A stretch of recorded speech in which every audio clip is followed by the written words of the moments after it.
تو میرے پورے اس وجود کو کنٹرول کیا کر رہا ہے؟ دماغ. اس کی ریشو پروپورشن کیا بنے گی 2 من کے مقابلے میں آج سے؟ اسی طریقے پر آپ سمجھیے کہ انسانی معاشرے میں وہ برین ٹرسٹ جو ہے، انٹلیکچوئل مائنورٹی ہوتی بہت کم ہے لیکن بڑی اہم ہوتی ہے. جدھر کا ادھر رخ ہو جائے گا، جس طرف ان کا رخ ہو جائے گا ادھر معاشرہ خود بخود چل پڑتا ہے. یہ جو انٹلیکچوئل مائنورٹی ہے یہ واعظ سے کسی بات کو نہیں مانتی، واعظ سننے کو تیار نہیں. اس کا تقاضا کیا ہوتا ہے؟ عقل سے بات کرو، دلیل لاؤ، دلیل سے مانو، دلیل سے منواؤ، ہے کہ نہیں؟ بلکہ میں نے آپ کو بتایا تھا کہیں واعظ ہو رہا ہو تو وہ مسکراتے رہتے ہیں، اول تو آئیں گے نہیں. کہیں پھنس گئے مجبوری کو تو زیر لب مسکراتے رہیں گے کہ یہ واعظ فرما رہے ہیں. بھائی کوئی عقل سے بات کرو، کوئی دلیل سے بات کرو.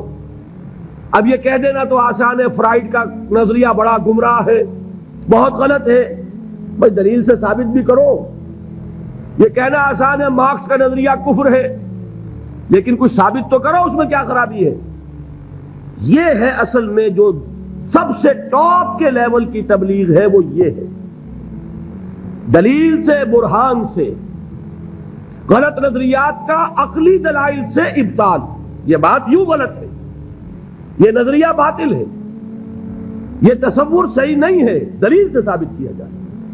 یہ ہے کس کے لیے؟ انٹلیکچوئل مائنورٹی کے لیے. اس کو کہا ادعو الی سبیل ربک بالحکمت، وزڈم کے ساتھ، دانائی کے ساتھ، عقلی دلائل کے ساتھ، براہین کے ساتھ اللہ کے راستے کی طرف بلاؤ.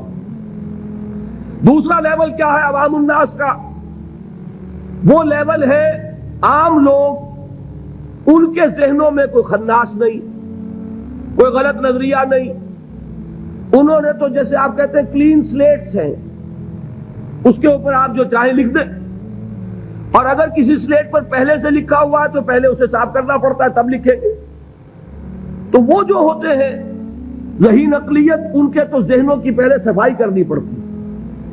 اگر ڈارون کا نظریہ بیٹھا ہوا ہے تو وہ نکالیں گے تو قرآن مجید میں جو آیا ہے قصہ آدم و ابلیس 7 مرتبہ، وہ ڈارون کا نظریہ نکلے گا تو بیٹھے گا نا.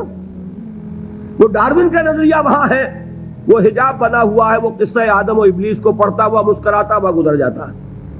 کیا بچگانہ باتیں ہو رہی، معاذ اللہ ثم معاذ اللہ ثم معاذ اللہ. اس کے ذہن میں بیٹھا ہوا ڈارون کا فلسفہ. اب پہلے وہ ڈارون کا فلسفہ، اسی کو کہا ہے نا کسی نے کہ گلا تو گھونٹ دیا اہل مدرسہ نے تیرا، کہاں سے آئے صدا لا الہ الا اللہ.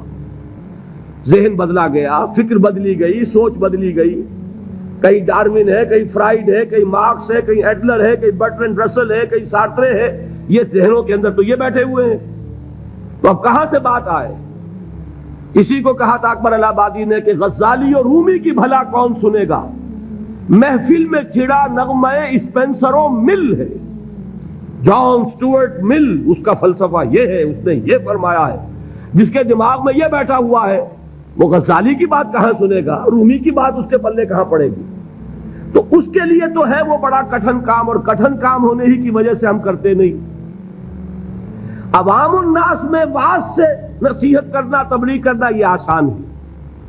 لہذا ہمارے ہاں اس وقت جو کام ہوتا ہے وہ اسی بنیاد پر ہوتا ہے، اسی لیول پر ہوتا ہے. واعظ ہے، نصیحت ہے، میں اس کی نفی نہیں کر رہا، عوام کے لیے وہی مفید ہے. عوام کو آپ خام خواہ فلسفے پہ پڑھانے بیٹھ جائے تو یہ بھی در حقیقت ان کے ساتھ ظلم ہوگا. کلم الناس علی قدر عقولہم، وہ کیا ہے؟ واعظ. اور واعظ جو ہے وہ کوئی گالی نہیں ہے، واعظ بہت ہی مفید ہے، بشرطے کے دماغ میں کوئی خناس نہ ہو، فطور نہ ہو، کوئی غلط نظریے بیٹھے ہوئے نہ ہو. تو از دل خیزت بر دل ریزت، دل سے بات نکلے گی اور دل میں جا لگے گی. صرف یہ ہے کہ عوام الناس ایک بات کے بارے میں جان لیجئے، بڑے حساس ہوتے ہیں. یہ تو چونکہ در حقیقت کوئی عقلی علمی بات نہیں ہوتی، یہ احساس ہوتا ہے. اگر آدمی یہ محسوس کرے کہ یہ شخص اپنی دھوس جمانا چاہ رہا ہے، یہ میرے اوپر اپنے علم کا روب جھاڑنا چاہتا ہے، تو آپ کی بات کا اثر نہیں ہوگا.